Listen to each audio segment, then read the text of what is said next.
নীলাঞ্জনার এখন আর কোনো আফসোস নেই, কারোর প্রতি রাগও পুষে রাখতে চান না তিনি। একা মাই যেন আসল নায়ক। যিশুর উদ্দেশ্যে ফের বার্তা নীলাঞ্জনার। গল্পের মতো শুরু হয়েছিল যিশু নীলাঞ্জনার সম্পর্ক। সেই গল্পটা যে এভাবে শেষ হবে তা অনেকেই কল্পনাও করতে পারেননি। এখন আর আফসোস পুষে রাখতে চান না নীলাঞ্জনা। দুই মেয়ে, কাজ নিয়ে দিব্যি আছেন অভিনেত্রী। আমি ক্ষমা করার কে, মনে চাপা কষ্ট নিয়ে বললেন নীলাঞ্জনা। প্রযোজক নীলাঞ্জনা মাঝে মধ্যে ইঙ্গিতপূর্ণ পোস্ট করে থাকেন। মনে চাপা আফসোস কষ্ট থাকলেও প্রকাশ্যে নিজেকে সবসময় স্ট্রং রাখেন। দুই মেয়ে, কাজ নিয়ে দিব্যি আছেন তিনি। দেখুন, আমরা সকলেই মানুষ। না পাওয়া, হারানোর আফসোস সকলেরই হয়। কেউ তা প্রকাশ করেন, কেউ আবার নিজের মনেই রাখেন। শোনা যায় অভিনেতা যিশু সেনগুপ্তর সঙ্গে সংসার ভেঙেছে তার। এখনো অবশ্য প্রকাশ্যে কোনো বিবৃতি দেননি যুগল। শোনা যায় দুই মেয়ে সারা সেনগুপ্ত এবং যারা সেনগুপ্তকে নিয়ে দক্ষিণ কলকাতার বাড়িতে থাকেন নীলাঞ্জনা। যিশু নাকি অন্য একটি ফ্ল্যাটে আলাদা থাকেন। তবে এই নিয়ে কোনো মন্তব্য করতে চান না তারা। একের পর এক ইঙ্গিতপূর্ণ লেখা নিজের সমাজ মাধ্যমে মাঝে মধ্যেই পোস্ট করে থাকেন নীলাঞ্জনা। এবার যে পোস্টটি সামনে এসেছে সেখানে তিনি লিখেছেন, আপনারা শুনতে পাচ্ছেন, পর্দায় নয় বাস্তবেও সুপার হিরো রয়েছে। তারা হলেন সেই সব মায়েরা যারা একা হাতে তাদের সন্তানকে বড় করেছেন। কিছুদিন আগেই দেখা গিয়েছে ইনস্টাগ্রাম থেকে বাবা যিশুকে আনফলো করেছেন সারা।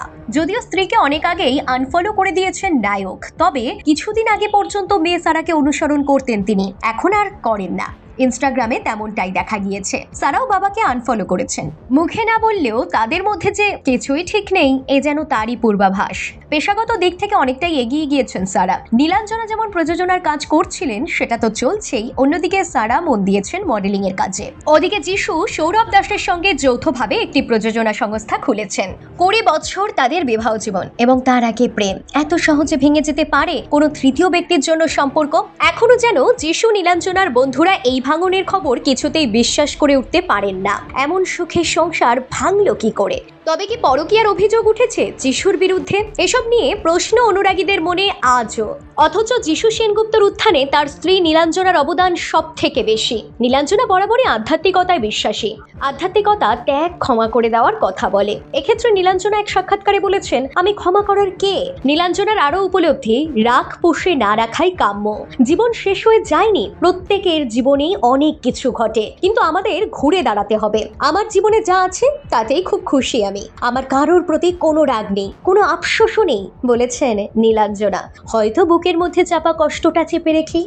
দুই মেয়েকে নিয়ে একটি ফ্যামিলি গ্রুপ আছে তার, সেখানেই সারাক্ষণ তারা কথাবার্তা বলেন। 3 জনেই যেহেতু নিজেদের কাজে ব্যস্ত থাকেন, সেই কারণে ওই গ্রুপে খবরাখবর আদান প্রদান চলে। সিঙ্গেল মা হিসেবে যাত্রাটা কঠিন হলেও নিজে হাতে সবটা সামলে নিচ্ছেন প্রযোজক নীলাঞ্জনা। তবে তাদের সম্পর্কের ভাঙন নিয়ে প্রকাশ্যে কেউই এখনো পর্যন্ত মুখ খোলেননি। ব্যুরো রিপোর্ট, প্রথম বাংলা।